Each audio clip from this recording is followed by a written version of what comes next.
अच्छा जी, chapter number 14 inflation.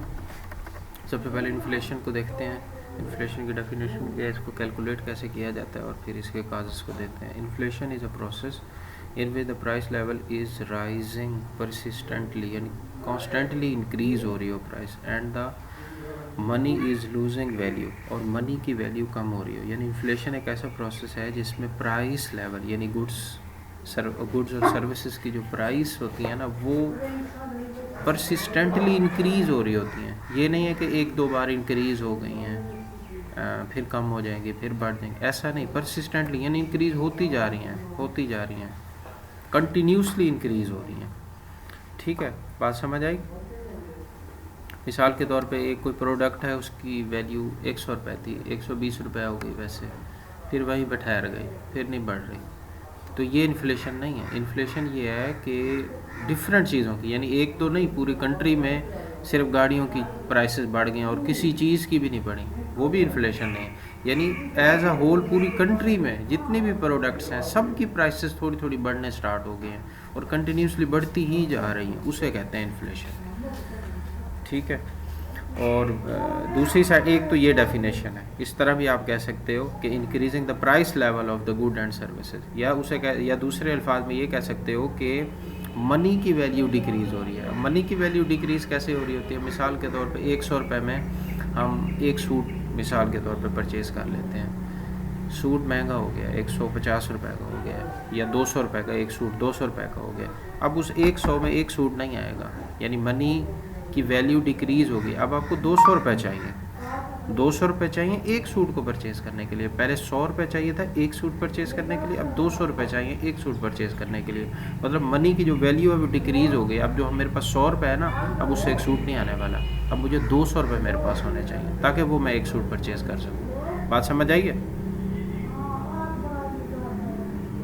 Clear है दोनों को, तीनों हो ना आज? बस हाँ मान ही रहा वो। अच्छा, ये थी इन्फ्लेशन की डेफिनेशन। ठीक है ना, मैंने उसको अच्छे से एक्सप्लेन भी कर लिया और ये भूलना नहीं चाहिए आपको इसकी डेफिनेशन। ठीक है ना, यहाँ पे उन्होंने लिखा भी है inflation is on going process, ये पढ़ भी लेना एक बार।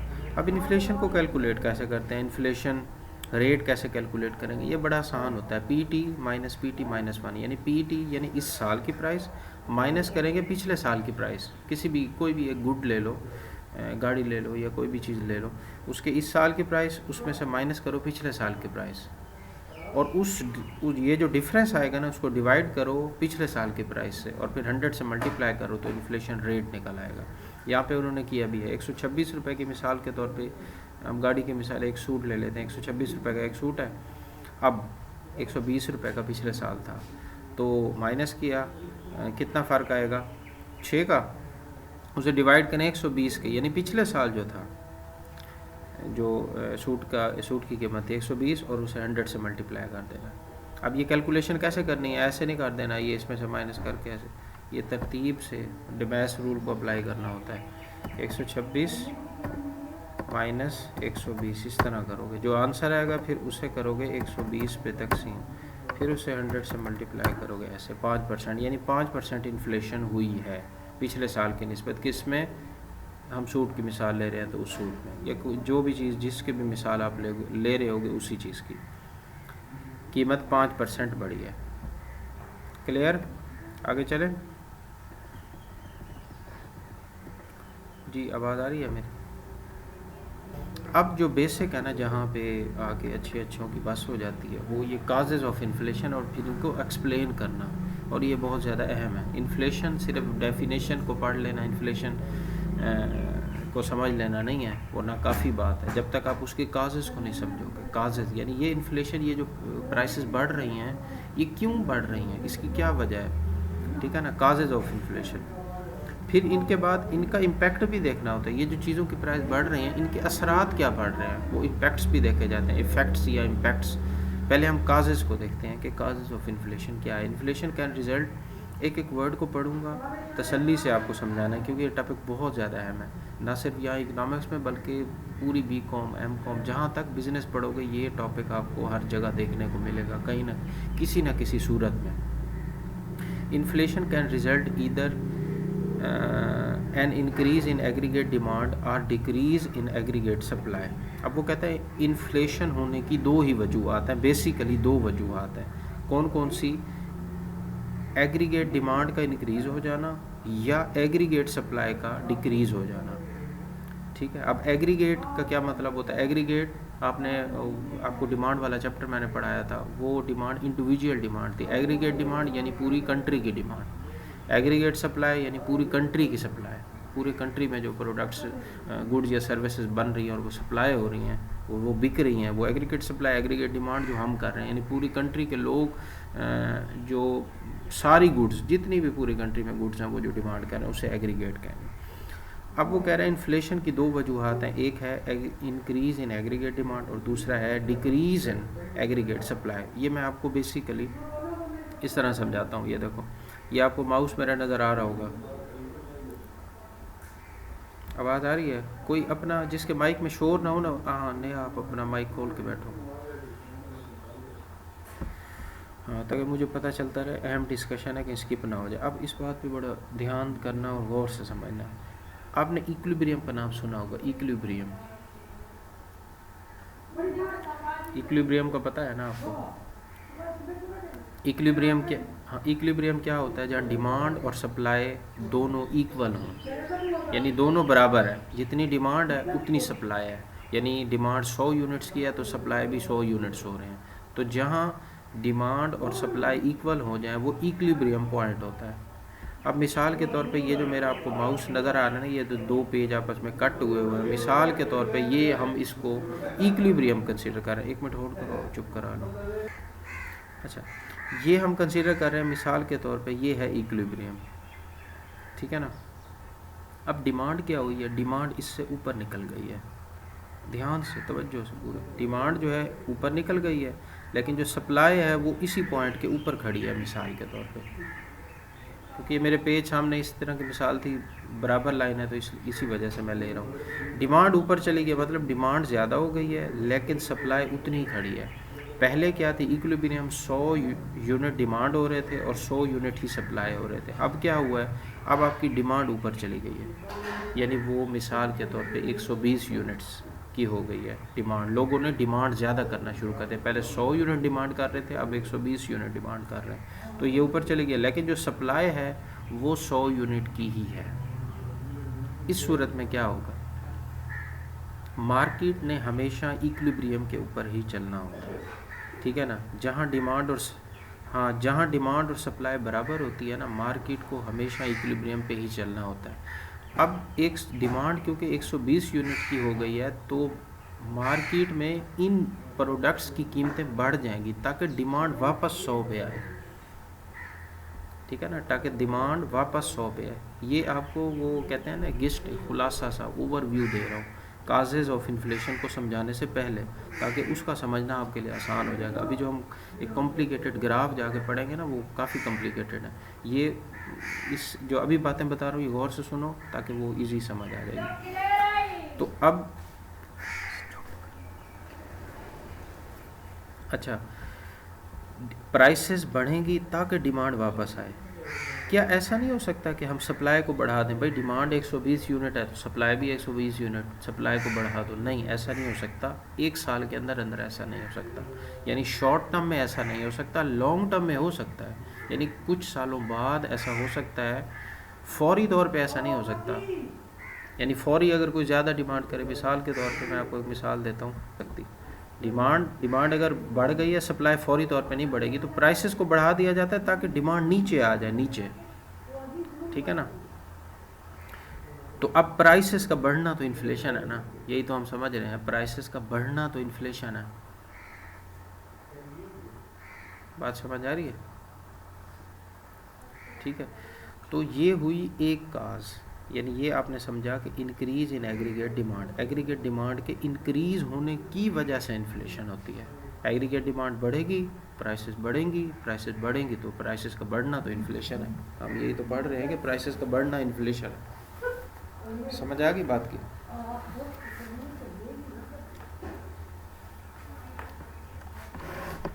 अच्छा, अब देखो मिसाल के तौर पे 100 यूनिट डिमांड थी, 100 यूनिट सी सप्लाई हो रही थी, किसी भी वजह से, अभी जो वजह है वो हम बाद में जाके पढ़ेंगे, अभी हम ये कंसीडर कर लेते हैं कि 100 यूनिट डिमांड हो रहे थे, 100 यूनिट सप्लाई हो रहे थे, सप्लाई कम हो जाती है, 80 पे आ जाती है, 80 यूनिट्स पे सप्लाई कम हो गई है, 80 यूनिट्स पे आ गई है। अब क्या करोगे? सप्लाई 80 यूनिट्स हैं, यानी जो प्रोडक्शन हो रही है मार्केट में फ्लॉट हो रही है, जो प्रोडक्शन हो के चीज़ें बिक रही हैं वो 80 यूनिट्स हैं, लेकिन डिमांड वो 100 की है। अब क्या करोगे? हाँ, अब भी प्राइसेस को बढ़ा देंगे ताकि वो जो डिमांड 100 पे है ना वो नीचे 80 पे आ जाए। सप्लाई को तो हम चेंज नहीं कर सकते ना शॉर्ट टर्म में, लॉन्ग टर्म में कर सकते हैं, शॉर्ट टर्म में नहीं कर सकते। इसी वजह से हम जो है ना प्राइसेस को बढ़ाएंगे ताकि वो जो 100 वाली डिमांड है वो नीचे आ जाए 80 पे, और 80 के इक्वल हो जाएगा तो वो इक्विलिब्रियम हो जाएगा। बात समझ आई है? ये जो अभी मैंने आपको मिसाल दी है ये है डिक्रीज इन एग्रीगेट सप्लाई, यानी इन्फ्लेशन की दो ही वजूहात हैं। अगर एग्रीगेट डिमांड इंक्रीज़ हो रहा है तो तब भी इन्फ्लेशन होगी, या फिर एग्रीगेट सप्लाई डिक्रीज़ हो रहा है तो तब भी इन्फ्लेशन होगी। दोनों मैंने आपको अच्छे तरीके से समझा दिया, उम्मीद है कि आपको समझ आ गई होगी। अच्छा, अब ये जो एग्रीगेट डिमांड का बढ़ जाना और एग्रीगेट सप्लाई का कम हो जाना, इसे वो नाम दे रहा है, यानी इंक्रीज़ इन एग्रीगेट डिमांड को वो कह रहा है डिमांड पुल इन्फ्लेशन, और डिक्रीज़ इन एग्रीगेट सप्लाई को वो कह रहा है कॉस्ट पुश इन्फ्लेशन। इनके नाम दे रहा है। ये जो डिमांड पुल इन्फ्लेशन है ये बिल्कुल वही है, इंक्रीज़ इन एग्रीगेट डिमांड है। ठीक है, अब पहले हम समझते हैं डिमांड पुल इन्फ्लेशन, यानी increase in aggregate demand, demand pull inflation. नाम याद रखना, इसका नाम आगे पीछे ना करना। अब डिमांड पुल इन्फ्लेशन की वजह से इन्फ्लेशन कैसे हो रही है, या इंक्रीज़ इन एग्रीगेट डिमांड की वजह से इन्फ्लेशन कैसे हो रही है, इसको समझने से पहले हम थोड़ा सा ये देख लेते हैं कि भाई लोगों की डिमांड बढ़ती क्यों है आखिर।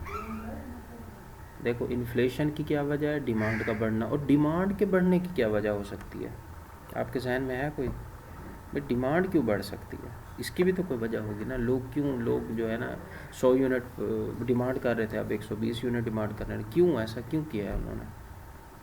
100 ही करें। देखो, जब लोगों के पास पैसा ज़्यादा आ जाए ना तब वो ज़्यादा डिमांड करते हैं। ऐसे होता है ना, ख्वाहिशात तो नहीं मरती ना। जब लोगों के पास पैसा ज़्यादा आता है वो ज़्यादा डिमांड करने लग जाते हैं, यानी इंक्रीज़ इन मनी सप्लाई। जब लोगों के पास ज़्यादा पैसा आएगा वो ज़्यादा डिमांड करेंगे, जिसके पास पैसा कम है वो कम डिमांड करेगा। दूसरा, increase in government purchases, government के परचेजेज या गवर्नमेंट एक्सपेंडिचर। मिसाल के तौर पर गवर्नमेंट खर्चे ज़्यादा कर रही है, जिसकी वजह से गवर्नमेंट आवाम में ज़्यादा पैसा सर्कुलेट कर रही है। गवर्नमेंट जब अपनी परचेजेस ज़्यादा करती है ना, यानी अपने एक्सपेंडिचर ज़्यादा करती है, तो वो जो पैसा है वो मार्केट में डाल रही है, तो मार्केट में लोगों के पास पैसा आता है, गवर्नमेंट का पैसा अल्टीमेटली लोगों के पास आता है। फिर जो लोगों के पास ज़्यादा पैसा आ जाएगा तो वो ज़्यादा ही डिमांड करेंगे ना, कि नहीं करेंगे? फिर इसके बाद इंक्रीज़ इन एक्सपोर्ट्स। मिसाल के तौर पे आपकी एक्सपोर्ट्स बहुत ज़्यादा बढ़ जाती हैं, बाहर से डॉलर आने लग गए हैं, ठीक है ना, पैसा आपके पास ज़्यादा आ गया, पैसा ज़्यादा आएगा तो डिमांड ज़्यादा करोगे कि नहीं करोगे? हाँ, ये हमने तीन रीज़न ब्रीफली उसने बताया, और भी काफ़ी रीज़न हो सकते हैं, डिफरेंट किताबों में जो है ना डिफरेंट रीज़न्स दी होंगी, काजेज़ कि डिमांड क्यों बढ़ी है आपकी, उसकी इसने 3 वजूहात बताई हैं और हमने ये समझ लिया। समझ आया आप लोगों को? चलें आगे। फिर मैं उसी पॉइंट की तरफ आ रहा हूँ। हमारा जो मेन एजेंडा है वो क्या है, हम ये देखना चाह रहे हैं कि इन्फ्लेशन क्यों बढ़ी है। उसकी हमने 2 reason, demand pull inflation, cost push inflation, यानी एग्रीगेट डिमांड के बढ़ने की वजह से इन्फ्लेशन हो रही है। फिर हमने ये देखा था कि डिमांड क्यों बढ़ी है, उसकी फिर 3 वजूहात देखी। अब ये जो बात है ये विद इन ब्रैकेट थी, इसको यहीं पे छोड़ के अब हम अपने टॉपिक की तरफ वापस आते हैं और ये देखते हैं कि इंक्रीज़ इन एग्रीगेट डिमांड की वजह से कैसे इन्फ्लेशन हो रही है। अब उसकी तरफ वापस आते हैं कि एग्रीगेट डिमांड बढ़ रहा है, अब वो क्यों बढ़ रहा है वो पढ़ लिया हमने, वो विद इन ब्रैकेट बात थी, हमने ख़त्म कर ली। अब हम वापस आते हैं और ग्राफ में समझते हैं। ये पहले छोटा कर देता हूँ ग्राफ, अब दिखाई दे रहा है ना सबको? अच्छा, अब ये ग्राफ है, यहाँ पे वाई एक्सिस पे आपकी प्राइसेस हैं और ये इसके ऊपर ना एक्स एक्सिस के ऊपर जीडीपी है, ठीक है, ये प्राइसेस और ये जीडीपी। अब ये वाला जो कर्व है ना, ये है शॉर्ट टर्म एग्रीगेट सप्लाई, यानी एस से short short term aggregate supply, ये वाला जो जा रहा है, और जो है ना ये ज़ीरो उसने डाला हुआ है, मतलब ये करंट ईयर का है, इस साल का। आवाज़ नहीं आ रही? हेलो, अब आ रही है आवाज़? अच्छा, अब मैं आगे बढ़ता हूँ। मैं ये कह रहा था कि ये नोट क्या शो कर रहा है, नोट इनिशियल वैल्यू को शो कर रहा है। ये जो कर्व है ये एग्रीगेट डिमांड का है, और ये ज़ीरो या नॉट, इसे नॉट बोलते हैं, ये इनिशियल है। मतलब इसमें अगर चेंज आएगा तो फिर ए, अगर राइट साइड पे जाएगा तो AD1 डालेंगे, लेफ़्ट साइड पे जाएगा तो AD2, या इस तरह कोई भी नंबर दे सकते हो आप। ये नॉट ये शो कर रहा है कि ये इनिशियल वैल्यू, इसके बाद जो चेंज आएगा फिर 1 2 3 इसी तरह हम लिखते चले जाएंगे, जो इसमें चेंज आते जाएंगे। तो ये आपकी डिमांड है, एग्रीगेट डिमांड, ये एग्रीगेट सप्लाई है। आवाज़ आ रही है? कोई माइक ओपन करके बैठे ना, इंश्योर रहूँ कि आवाज़ आ रही है। अच्छा, ये आपकी सप्लाई है, ये डिमांड है, और जहाँ सप्लाई और डिमांड एक दूसरे से इंटरसेक्ट हो जाते हैं तो वही इक्विलिब्रियम पॉइंट होता है, ये हमने पढ़ा हुआ है, राइट। ये इक्विलिब्रियम पॉइंट होता है, और यहाँ इस इक्विलिब्रियम पॉइंट पे इस साइड पे हम डॉट डॉट लेके जाते हैं और देखते हैं कि उसकी प्राइस क्या है। तो ये उसकी प्राइस है, ये वाली P स्टार डाला हुआ उसने, यानी ये प्राइस होगी। और फिर नीचे लेके आओ उसे, तो ये Y स्टार रियल GDP है, यानी GDP ये है, और यहाँ पे ये प्राइस है चीज़ों की। अब ये जो Y स्टार है ये रियल GDP भी है और पोटेंशियल GDP भी है। आपको याद हो तो मैंने रियल GDP और पोटेंशियल GDP आपको समझाया था। पोटेंशियल GDP ये होता है कि एक कंट्री के अंदर, उसके अंदर कितनी पोटेंशियल है, सारे फैक्टर ऑफ प्रोडक्शन को यूज़ करके वो कितना ज़्यादा से ज़्यादा प्रोडक्शन कर सकती है। या हम एक मशीनरी की मिसाल ले लें और उससे कयास कर लेंगे GDP पे। मशीनरी मिसाल के तौर पे एक मशीनरी है, वो एक साल में 1000 यूनिट बना सकती है, बस ये उसकी पोटेंशियल है। अब हम उससे 500 यूनिट बना रहे हैं तो ये हमारी रियल होगी, यानी एक्चुअल हम उससे कितना फ़ायदा ले रहे हैं, वो 500 ले रहे हैं, लेकिन उसमें जो पोटेंशियल थी वो 1000 की थी। तो ये दोनों का फ़र्क होता है। अब ये जो Y स्टार है, हम ये कंसीडर कर रहे हैं कि पोटेंशियल भी इतना ही है और रियल भी इतना है, यानी तमाम फैक्टर ऑफ प्रोडक्शन को यूज़ करके जितना मैक्सिमम हम कर सकते थे ना, GDP हासिल कर सकते थे, उतना हमने किया हुआ है। यानी ये जो Y स्टार है ये रियल भी है और पोटेंशियल भी है। ये क्यों इस पे ज़ोर दे रहा हूँ, क्योंकि आगे इस पे बहस होती है अभी थोड़ी देर में, इसलिए मैं बार बार कह रहा हूँ कि ये जो Y स्टार है रियल भी यही है, पोटेंशियल भी यही है। समझ आ गए? चलें आगे, चलो। अच्छा, ये प्राइस, अब मिसाल के तौर पे एग्रीगेट डिमांड जो है वो बढ़ जाती है। अब आपको याद हो तो हमने जब डिमांड वाला चैप्टर पढ़ा था तो हमने ये देखा था, जब डिमांड बढ़ती है तो राइट साइड पे शिफ्ट होती है, जब कम होती है तो लेफ़्ट साइड पे शिफ्ट होती है। तो ये डिमांड का एक और कर्व बना हुआ है AD1 के नाम से। तो मतलब इसका ये मतलब है कि डिमांड बढ़ी है तो राइट साइड पे शिफ्ट होगी, अपने से फर्जी ले लिया है हमने, ये डिमांड बढ़ी है। AD1 यानी इंक्रीज़ इन डिमांड को शो कर रहा है, एग्रीगेट डिमांड को। अब दोबारा अब इक्विलिब्रियम पॉइंट ये नहीं रहेगा, अब नया इक्विलिब्रियम पॉइंट बनेगा। अब वो कौन सा होगा इक्विलिब्रियम पॉइंट, कौन सा होगा आप मुझे बताओ। ये यहाँ पे बनेगा, देखो ये तो सप्लाई तो चेंज नहीं हुई ना, सप्लाई चेंज नहीं हुई, डिमांड चेंज हुई है, डिमांड बढ़ी है, ठीक है ना। तो ये वाला पॉइंट, अब ये यहाँ पे, यानी डिमांड और सप्लाई यहाँ पे इंटरसेक्ट कर रहे हैं, तो ये वाला पॉइंट। अब देखो यहाँ पे क्या हुई हैं, प्राइसेस P2 हो गई हैं, P2 डैश हो गई है, P2 डैश, और नीचे क्या हो गया, नीचे Y2 हो गया, यानी GDP Y2 तक आ गया है, GDP भी बढ़ी है, और दूसरी साइड पे P2 यानी प्राइसेस भी बढ़े हैं। अब वही बात आ गई ना, डिमांड बढ़ी है तो उसकी वजह से प्राइसेस बढ़ गई हैं, डिमांड के बढ़ने की वजह से प्राइसेस बढ़ गई हैं ना, ये ग्राफ से साबित हो गया, और GDP भी बढ़ गया है। यहाँ तक आपको बात समझ आ गई? अच्छा, ये जो एक लाइन है ना, ये aggregate, long term aggregate supply की लाइन है, इसका इतना काम नहीं है, वैसे यहाँ बना दी जाती है, ठीक है ना। लॉन्ग टर्म एग्रीगेट सप्लाई, ये लॉन्ग टर्म एग्रीगेट सप्लाई की लाइन है। हमारा काम जो है ना इनके साथ है, शॉर्ट टर्म के साथ ज़्यादा। अब हमने यहाँ पे ये देख लिया कि जब डिमांड बढ़ी है तो उसकी वजह से ग्राफ में देखो प्राइसेस में थोड़ा पुल आया है, यानी प्राइसेस ऊपर गए, इसीलिए इसका नाम रखा गया डिमांड पुल इन्फ्लेशन। यानी डिमांड जब ऊपर पुल होती है ना, तो उसकी वजह से जो प्राइसेस बढ़ रही हैं, इसी वजह से इसे डिमांड पुल का नाम दिया गया, डिमांड पुल इन्फ्लेशन। अब यहाँ बात समझ आ गई, ये क्लियर है ये ग्राफ। लेकिन इस ग्राफ में एक जो है ना, एक ड्रॉबैक है, एक ड्रॉबैक है, यानी इस ग्राफ में एक गलती है। अगर आप में से कोई पॉइंट आउट करना चाहो, कौन सी गलती है ये मैं इसमें ड्रॉबैक आप गौर करो। ये प्राइसेस का बढ़ना तो समझ आता है, ये जो रियल जीडीपी इस वाई स्टार से आगे शिफ्ट हो गई, ये मुझे नहीं समझ आता। क्योंकि हमारी जो पोटेंशियल जीडीपी थी, अभी मैंने बार बार जोर दिया था कि जो हमारी पोटेंशियल जीडीपी है वो भी वाई स्टार है, यानी वाई स्टार से ज़्यादा हम प्रोड्यूस कर ही नहीं सकते। हमारा जीडीपी वाई स्टार से ज़्यादा हो ही नहीं सकता, ठीक है ना। यानी पोटेंशियल यही है। अगर पोटेंशियल कहीं और होती, यानी पोटेंशियल ज़्यादा है लेकिन हमारी रियल कम है, फिर तो बात समझ आती।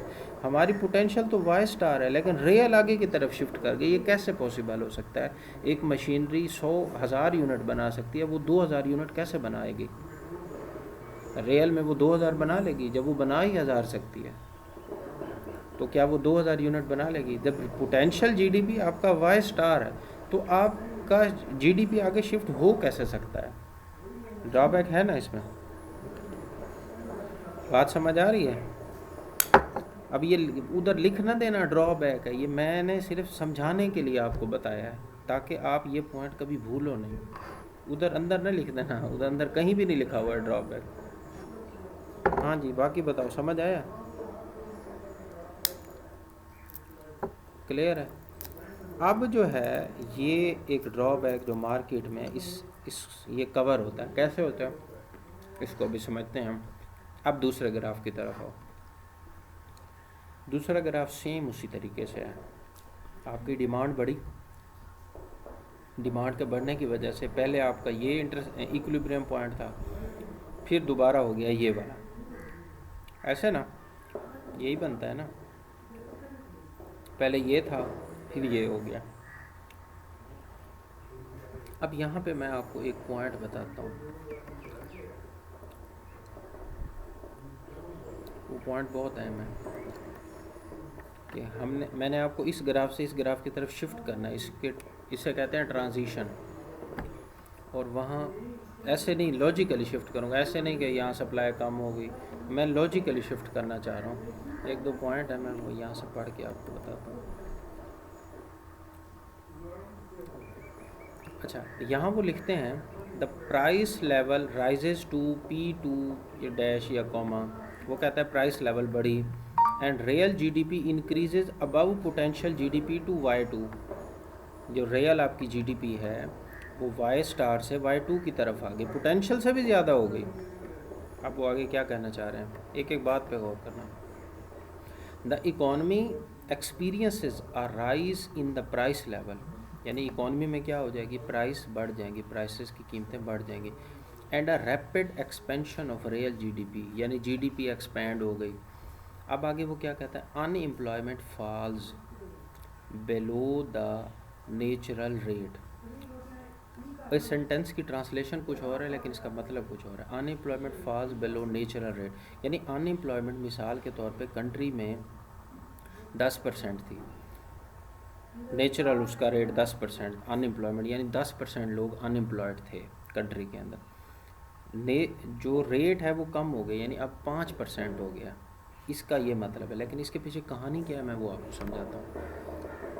देखो, डिमांड बढ़ी है, लोगों के पास डिमांड क्यों बढ़ाते हैं, क्योंकि लोगों के पास पैसा ज़्यादा आ जाता है। जब उनके पास पैसा ज़्यादा आ जाता है तो वो ज़्यादा डिमांड करने लग जाते हैं। ज़्यादा पैसा आया है तो कोई अनएम्प्लॉयड रहता है, जब लोगों के पास ज़्यादा पैसा आ जाए तो वो ज़्यादा खर्च करते हैं, तो अनएम्प्लॉयमेंट ऑटोमेटिकली कम होना स्टार्ट हो जाती है। जब लोगों के पास ज़्यादा पैसा आ गया, मेरे पास ज़्यादा पैसा आ गया, पहले मैंने मुलाजम नहीं रखा हुआ था, अब मैं मुलाजम रख लूँगा, तो जो जिसको मैंने नहीं रखा हुआ था वो अनएम्प्लॉयड था।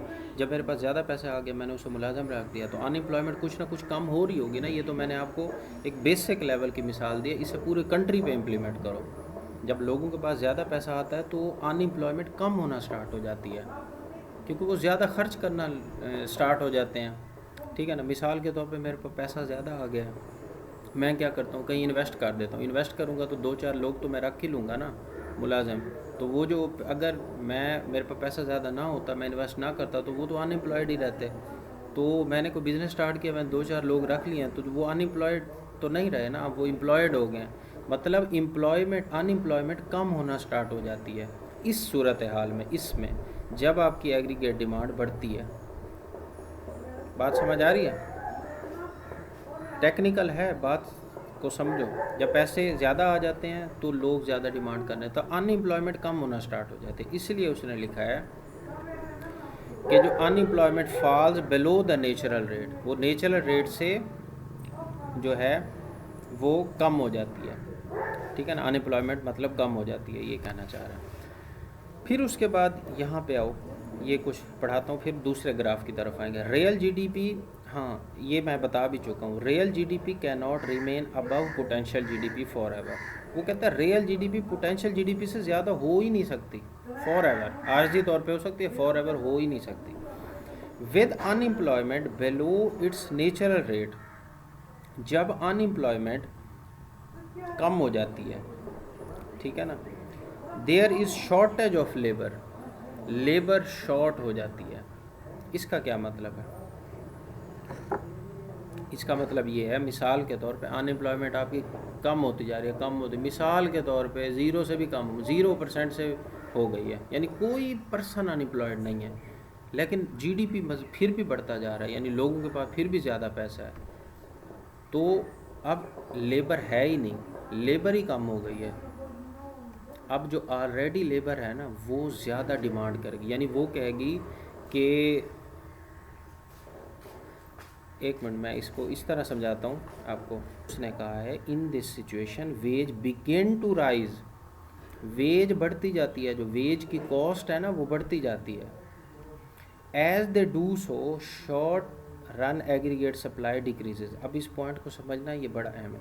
देखो, एक कंपनी थी, उसके पास लेबर की कमी हो गई, तो उसे अपना वेज बढ़ाना पड़ा ताकि बाहर से लोगों को कंपनी के अंदर ले आए। अब जब उसकी कॉस्ट ऑफ प्रोडक्शन बढ़ने लग गई, जब वेज बढ़ेगी तो कॉस्ट ऑफ प्रोडक्शन तो बढ़ेगी ना, कि नहीं बढ़ेगी? वेज बढ़ रही है तो वेज कॉस्ट ऑफ प्रोडक्शन का हिस्सा होते हैं ना, कॉस्ट ऑफ प्रोडक्शन बढ़ेगी।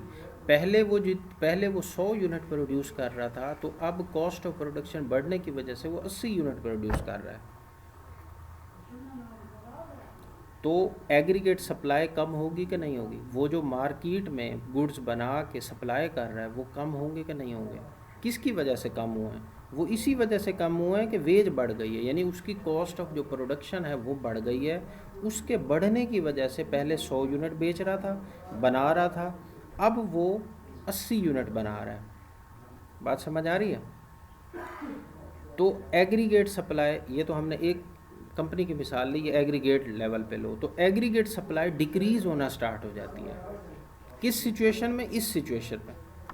फिर उसी सिचुएशन की तरफ वापस आते हैं। इस सिचुएशन में जब एग्रीगेट डिमांड बढ़ जाती है, ठीक है ना, जब एग्रीगेट डिमांड आपकी बढ़ जाती है, प्राइसेस बढ़ जाती हैं, रियल जीडीपी पोटेंशियल जीडीपी से ज़्यादा हो जाता है, तो वेज की कॉस्ट है ना वो बढ़ना स्टार्ट हो जाती है, और वेज बढ़ने की वजह से कॉस्ट ऑफ प्रोडक्शन बढ़ना स्टार्ट हो जाती है। कॉस्ट ऑफ प्रोडक्शन बढ़ने की वजह से कंपनीज़ के पास, क्योंकि पैसा लिमिटेड है, तो वो सप्लाई कम कर देते हैं। पहले वो मार्केट में 100 यूनिट बना के बेच रहे थे, अब वो अपने 80 यूनिट, क्योंकि दूसरी साइड पे वेज बढ़ गए हैं, तो वो 80 यूनिट बना के बेच रहे हैं। तो इस सूरत में जो एग्रीगेट सप्लाई है वो कम हो जाती है। अब देखो ग्राफ, सेम यही वाला ग्राफ इधर बनाओ, सिर्फ एक फ़र्क है इसमें, पहली जो सप्लाई थी आपकी ये थी, अब क्योंकि सप्लाई कम हो रही है तो सप्लाई वाला ग्राफ लेफ़्ट साइड पे शिफ्ट होता है। जब वो कम हो तो ये वाला एक कर्व बन जाएगा।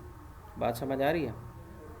ये एग्रीगेट डिमांड, फिर एग्रीगेट डिमांड बढ़ी थी, एग्रीगेट सप्लाई यहाँ पे हमारा इक्विलिब्रियम पॉइंट था, फिर अब एग्रीगेट सप्लाई कम हो रही है। जब एग्रीगेट सप्लाई कम होती है तो हमेशा लेफ़्ट साइड पे शिफ्ट होती है, अगर बढ़ती है तो राइट साइड पे शिफ्ट होती है। अब बात यहाँ तक समझ आ रही है जी? अब देखो पहले हमारा पॉइंट क्या था, ये पॉइंट था ना, ये वाला। बोलो सारे बोलो, माइक अपना ओपन करके बैठो, थोड़ा मुश्किल है आई नो। पहले ये वाला पॉइंट था, यहाँ से हम शिफ्ट हुए इस पॉइंट की तरफ, हुए ना। इस पॉइंट पे ये पी स्टार था और ये वाई स्टार था। हमारी डिमांड बढ़ी थी तो हम यहाँ शिफ्ट हो गए, लेकिन इस यहाँ पे शिफ्टिंग पे एक प्रॉब्लम था, वेजेस बढ़ने लग गई, कॉस्ट ऑफ प्रोडक्शन बढ़ने लग गई। तो ये जो सप्लाई हो रही थी ना, ये वाली सप्लाई, ये वाली, ये कम हो गई, ये कम होके यहाँ आ गई। अब हमारा जो नया पॉइंट होगा वो ये होगा, ये वाला। देखो डिमांड तो हमारी बढ़ चुकी थी ना, यहाँ तक आ चुकी थी, और सप्लाई कम होके यहाँ आ गई है ये। अब ये सप्लाई वाला कर्व है और ये डिमांड वाला यहाँ इंटरसेक्ट हो रहा है। अब ये देखो, अब जो नया पॉइंट होगा ये होगा। अब इस जो है यहाँ पे कोई जो है ना ड्रॉबैक नहीं है। देखो नीचे आओ, वाई स्टार है ना, वाई स्टार पे ही हम आना चाह रहे थे दर हकीकत, क्योंकि जितनी हमारी पोटेंशियल जीडीपी है रेयल को उतना होना चाहिए। ऐसा कैसे हो सकता है कि आपकी जो रियल जीडीपी वो पोटेंशियल से भी आगे निकल जाए। तो हम रियल से वापस पोटेंशियल की तरफ आए यहाँ इस पॉइंट पे, यानी ये वाला ड्रॉबैक तो ख़त्म हो गया। और दूसरी साइड पे प्राइसेस भी बढ़ी हैं, प्राइसेस और बढ़ गई हैं।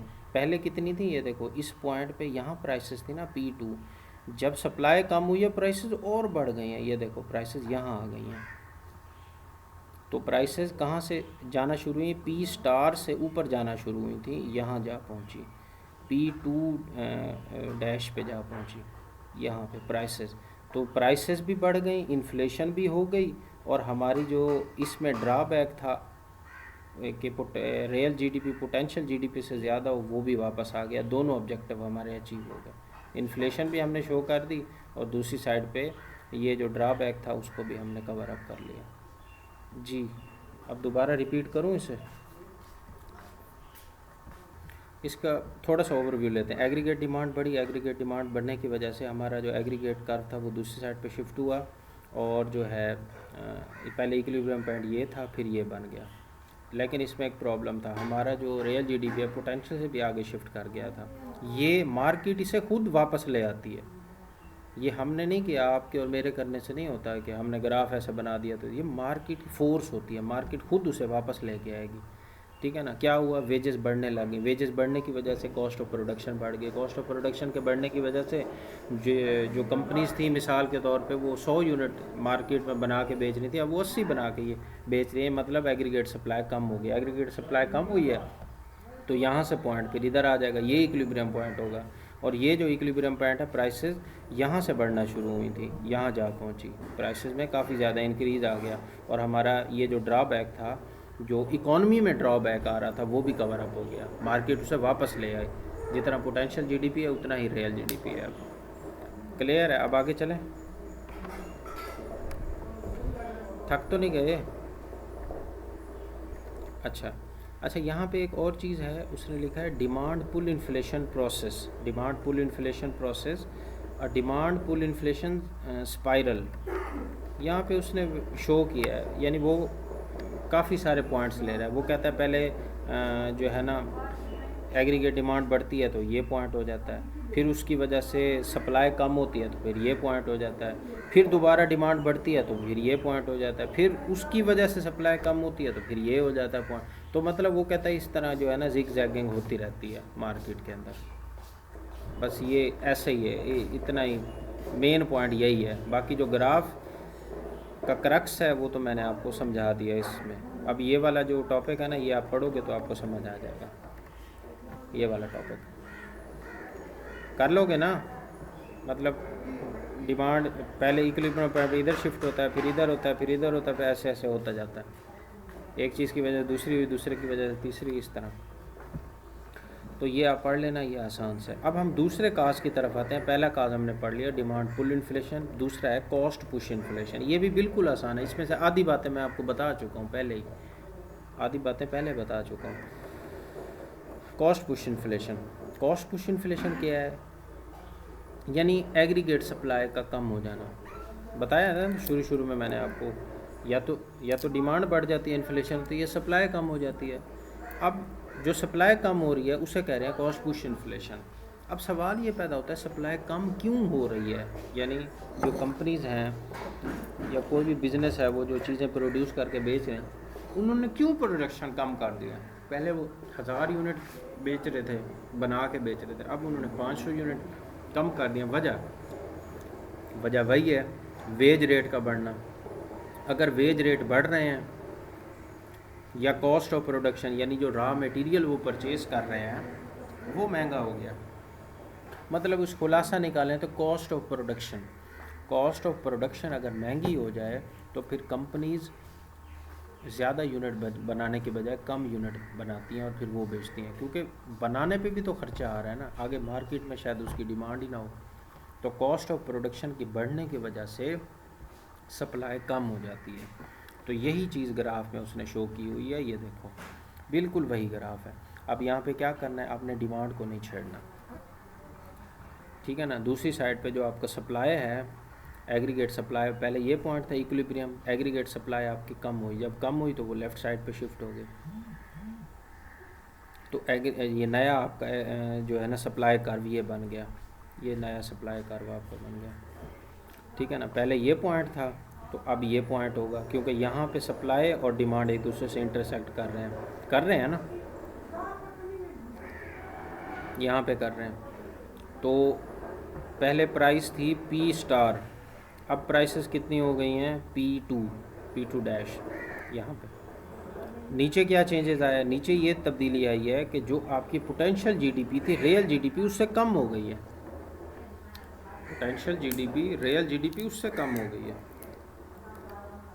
अब फिर इसमें ड्रॉबैक है, यानी इकॉनमी को जितना जीडीपी उसका होना चाहिए ना उतना नहीं है, कम हो गया।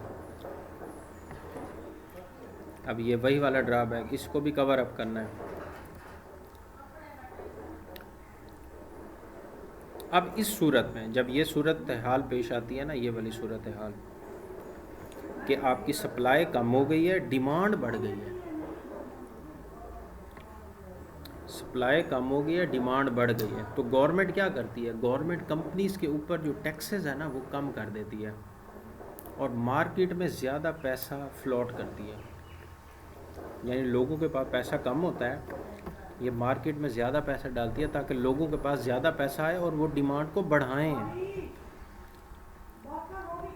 क्यों बढ़ाएं, ताकि ये वाली जो चीज़ है ना ये इधर से इधर शिफ्ट हो। जितना पोटेंशियल जीडीपी है उतना नहीं है, ठीक है ना, उससे कम है। रियल जीडीपी पोटेंशियल जीडीपी पे कम है। जितना लोगों के पास पैसा होना चाहिए, जितनी उसको डिमांड करनी चाहिए, जितना कंपनीज़ को बनाना चाहिए वो नहीं बना रही। कंपनीज़ की कॉस्ट ऑफ प्रोडक्शन ज़्यादा थी, उसने प्रोडक्शन कम कर दी, तो उसे सब्सिडी देना स्टार्ट कर दो, यानी गवर्नमेंट उसे सब्सिडी देना स्टार्ट कर देती है, उस पर टैक्सेस कम कर देती है, मार्केट में पैसा ज़्यादा फ्लोट कर देती है ताकि जो है डिमांड बढ़े। ठीक है। अब ये देखो मार्केट में पहले इसमें नया डिमांड कर्व बना है, बाकी सारा पिछला ग्राफ है। देखो ये आपका सप्लाई कर्व था, ये डिमांड था, पहले ये इक्विलिब्रियम पॉइंट था, अब ये हो गया। मार्केट गवर्नमेंट ने पैसा ज़्यादा सर्कुलेट कर दिया, टैक्सेस कम कर दिए जो है ना, और इसके अलावा बॉन्ड वगैरह उसने इशू करना स्टार्ट कर दिए। बॉन्ड जब इशू करती है ना गवर्नमेंट, आगे भी इसके जिक्र आएगा, जब बॉन्ड इशू करती है यानी बॉन्ड दे देती है और नहीं बॉन्ड ख़रीदना शुरू कर देती है। ये जो हमारे पास बॉन्ड होते हैं ना, प्राइस बॉन्ड वगैरह, इसको गवर्नमेंट ख़रीदना शुरू कर देती है ताकि पैसा ज़्यादा आवाम के पास जाए, वो अपना बॉन्ड वापस रीपरचेज़ कर लेती है, ऐसे समझो, और फिर पैसा ज़्यादा मार्केट के पास आ जाता है। तो जब पैसा ज़्यादा लोगों के पास आ जाता है तो वो ज़्यादा डिमांड करना स्टार्ट हो जाते हैं, तो एग्रीगेट डिमांड आगे की तरफ शिफ्ट हो जाता है यहाँ पे, इस साइड पे। तो पहले ये पॉइंट था, फिर ये हुआ, फिर जब डिमांड बढ़ी तो ये वाला पॉइंट बन जाएगा, क्योंकि सप्लाई तो उतनी है, डिमांड आपकी बढ़ गई है, तो ये वाला पॉइंट। अब देखो प्राइसेस और ज़्यादा बढ़ गई हैं, और नीचे जो हमारा ये वाला गोल था कि जितनी हमारी पोटेंशियल जीडीपी है उतनी ही रियल होनी चाहिए, वो भी हमारी अचीव होगी, और नया पॉइंट अचीव हो गया। इन्फ्लेशन भी हो रही है और जितना हमारा पोटेंशियल जीडीपी था उतना ही रियल जीडीपी है। हाँ जी, समझ आई बातों की, ये ऊपर से गुजर गई है। कॉस्ट पुश इन्फ्लेशन स्पाइरल, ये कैसे बनेगा? ये भी बिल्कुल उसी तरह डिमांड पुल की तरह, पहले आपकी सप्लाई कम हुई, फिर डिमांड बढ़ी, फिर सप्लाई कम हुई, फिर डिमांड बढ़ी, फिर ये इस तरह जिग जैगिंग चलती रहती है मार्केट के अंदर। हाँ जी, अब ये टॉपिक मेरे ख्याल में, हाँ ये मैं आपको पढ़ा देता हूँ, इफ़ेक्ट्स ऑफ इन्फ्लेशन। पहले मुझे बताओ काजेज़ ऑफ इन्फ्लेशन में कोई ऐसा पॉइंट जो समझ ना आया हो, मैं उसे बता दूँ, एक्सप्लेन कर दूँ। नेहा का आंसर आ गया, बाकी मुझे बताएं।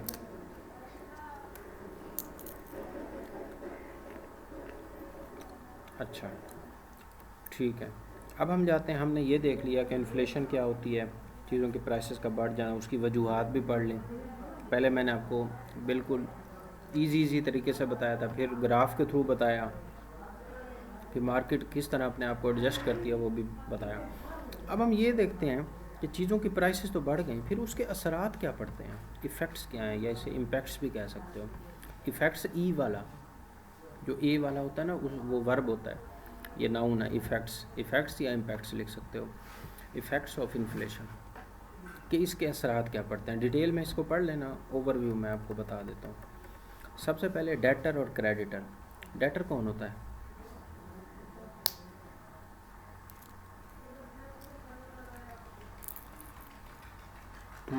डेटर जिसने उधार दिया और फिर उसने पैसे वापस लेने हैं। जब उसने उधार दिया था ना, तब इन्फ्लेशन नहीं थी, कम थी। जब वो वापस ले रहा है, इन्फ्लेशन ज़्यादा हो गई है, तो जो मनी की वैल्यू है वो डिक्रीज़ होती है ना इन्फ्लेशन की वजह से। उसने 1 करोड़ दिया था, ठीक है ना, उधार वापस ले रहा है, अब उस 1 करोड़ की जो वैल्यू है ना वो 80 लाख तक रह गई है मिसाल के तौर पे, यदि उसकी वैल्यू कम हो गई है ना इन्फ्लेशन की वजह से, तो डेटर को, नहीं डेटर नहीं, गलत बता गया मैं। देखो वो उसका डेटर वाला ना करो, वो अकाउंटिंग वाला, यहाँ और डेटर है, ये देखो डेटर ने पैसे देने हैं, वापस करने हैं, पे बैक करने हैं, और क्रेडिटर जिसने उधार दिया है बच्चों, डेटर यानी क्रेडिटर जो उधार देने वाला है, डेटर जिसने उधार वापस करना है। तो जो देने वाला है ना, क्रेडिटर उधार देने वाला है, ठीक है ना, उसे तो होगा नुकसान। 1 साल बाद, 2 साल बाद जब उसे पैसे वापस मिलेंगे तो मनी वैल्यू डिक्रीज़ हो चुकी होगी, और जो डेटर होगा जिसने उधार वापस लौटाना है उसे फ़ायदा होगा, क्योंकि 1 2 3 सालों बाद जो पैसे की वैल्यू है वो कम हो चुकी होगी, तो उसे देने में आसानी होगी। बात समझ आई? तो ये इन्फ्लेशन का इम्पैक्ट पड़ता है, डेटर को फ़ायदा होता है, क्रेडिटर को नुकसान होता है। अच्छा आगे है सैलरीड पर्सन। सैलरीड पर्सन को नुकसान होता है। कैसे नुकसान होता है? उनकी तो फिक्स सैलरी होती है, लेकिन मार्केट में चीज़ों की प्राइस बढ़ती जा रही होती है, तो सैलरीड पर्सन को इन्फ्लेशन का नुकसान होता है। वेज अर्नर को भी नुकसान होता है उस सूरत में कि अगर उसकी फ़िक्स वेज है, यानी उसकी वेज फिक्स है, तो फिर उसे नुकसान होगा। लेकिन अगर उसकी वेज वेरिएबल है, ठीक है ना, तो फिर उसे नुकसान नहीं होगा। फिक्स है तो मार्केट में तो चीज़ों की प्राइस बढ़ती जा रहे हैं, ये जो वेज लेगा मार्केट में जाएगा, मार्केट में तो बड़ी महंगाई इसे लगेगी, ठीक है ना, तो इसी वजह से अगर उसकी फ़िक्स वेज है तो उसे नुकसान होगा। आगे फिक्स्ड इनकम ग्रुप, यानी वो सारे वो लोग जिनकी इनकम फिक्स्ड है, पर मंथ फिक्स्ड अमाउंट उन्हें मिलती है, लेकिन मार्केट में तो महंगाई हो गई, मार्केट में चीज़ों की प्राइस बढ़ गई है, तो फिक्स्ड इनकम ग्रुप को नुकसान होता है। इक्विटी होल्डर, इसे नुकसान नहीं होता। बिजनेसमैन, इसे नुकसान नहीं होता। कैसे? मिसाल के तौर पे अगर मार्केट में महंगाई हो गई है तो ये भी तो महंगी चीज़ें बेचेंगे, ठीक है ना, तो इन्हें नुकसान नहीं होता, इन्हें नुकसान नहीं होता, बिजनेसमैन को नुकसान नहीं होता, वो महंगी लेके महंगी बेचेगा। एग्रीकल्चर है, इसमें फिर काफ़ी सारे हैं। मिसाल के तौर पे अगर लैंडलॉर्ड है, एक लैंडलॉर्ड होता है, पीसेंट होता है, लैंडलेस एग्रीकल्चर। मिसाल के तौर पे लैंडलॉर्ड है, उसे फिक्स्ड उसका वो मिल रहा है, रेंट मिल रहा है, जो ठेका वगैरह, अगर वो फिक्स्ड है तो फिर तो इसे नुकसान होगा। या वक्त के साथ साथ, इन्फ्लेशन के साथ साथ अगर उसका ठेका या रेंट जो है वो अगर बढ़ता जा रहा है फिर तो फ़ायदा होगा, वो एक अलग बात है। अगर वो फिक्स्ड है और मार्केट में चीज़ों की प्राइस बढ़ गई है तो फिर तो लैंडलॉर्ड को नुकसान होगा, ठीक है। प्रोडक्शन इसे छोड़ो, डिस्ट्रीब्यूशन ऑफ इनकम इसे छोड़ दो, गवर्नमेंट ये पढ़ लेना आसान सा है, ये मैं आपको समझाता हूँ। Balance of payment, balance of payment पढ़ाया हुआ टॉपिक, मेरे ख्याल में नहीं पढ़ाया आपको। बैलेंस ऑफ पेमेंट नहीं पढ़ाया ना आप लोगों को? अच्छा, बैलेंस ऑफ पेमेंट ये एक स्टेटमेंट होती है जिसमें इंपोर्ट्स और एक्सपोर्ट्स का रिकॉर्ड लिखा जाता है कि कितनी हमारी इंपोर्ट्स हुई हैं, कितनी एक्सपोर्ट्स हुई हैं, ठीक है ना, उसका रिकॉर्ड लिखा जाता है। तो इन्फ्लेशन का बैलेंस ऑफ पेमेंट पे बड़ा बुरा असर पड़ता है। वो कैसे? हमारे कंट्री की जो चीज़ें हैं इन्फ्लेशन की वजह से महंगी हो गई हैं, तो लोग ज़्यादा चीज़ें इंपोर्ट करने लग जाते हैं, यानी बाहर के कंट्री से चीज़ें मंगवाने लग जाते हैं, क्योंकि हमारे कंट्री की जो चीज़ें हैं वो तो महंगी हो गई हैं, तो लोग बाहर से मंगवाने लग जाते हैं, तो इंपोर्ट्स जो हैं वो एक्सपोर्ट से बढ़ जाती हैं। और आपको पता होगा, ख़बरें वगैरह आप सुनते होंगे, हमारी जब इंपोर्ट्स यानी बाहर से जो चीज़ें मंगवा रहे हैं वो ज़्यादा हों कि जितनी हम बाहर भेज रहे हैं उससे अगर ज़्यादा हो जाएं, यानी इंपोर्ट्स एक्सपोर्ट्स से ज़्यादा हो जाएं, तो ये कंट्री के लिए सही नहीं होता, कंट्री के लिए नुकसानदेह होता है। यानी आप बाहर से कमा कम रहे हो और दे ज़्यादा रहे हो बाहर। बात समझ आई? बैलेंस ऑफ पेमेंट शायद आपकी कोर्स आउटलाइन में हो, तो ये तो बहुत डिटेल में आने वाला है ना, बैलेंस ऑफ पेमेंट। अच्छा, सोशल इफ़ेक्ट्स इसे भी देख लेना, ये आसान सा है। ये जो मेन मैंने बताया इतने भी लिख दो तो काफ़ी हैं, ठीक है। हाँ, ये अब मैंने आपको इन्फ्लेशन पढ़ाया, काजेज़ ऑफ इन्फ्लेशन और इफ़ेक्ट्स ऑफ इन्फ्लेशन, ये बहुत अहम था, मैंने स्पीड नहीं लगाई, आहिस्ता आहिस्ता आपको समझाया। और